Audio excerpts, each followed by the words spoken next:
Andriamanitra tany rehetra. Mankalaza ny voninahitry ny anarany. No voninahitra izy ny fiderana azy. Ny tany rehetra mampoaka eo anaty anao.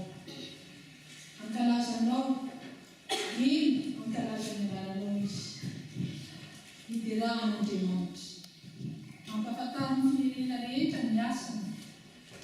Ny raha ho azy, mankalaza azy, fa voavonjy izao ka ombaovao.